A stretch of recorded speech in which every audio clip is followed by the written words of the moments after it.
So then my last formal question on the list, then we'll get over to the others, is what advice would you give or would you want a new administrator to know in regards to medication safety at his or her organization?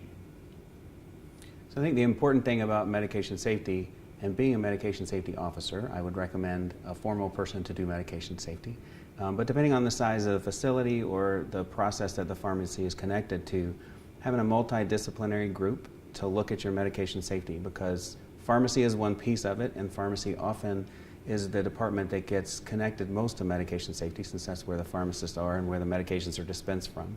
But there are significant issues with prescribing and administering, and actually now the information services department needs to be very involved as you think about clinical decision support for medications as they're used within your system, as well as different things that can affect the physician or the nurse as they navigate the electronic medical record.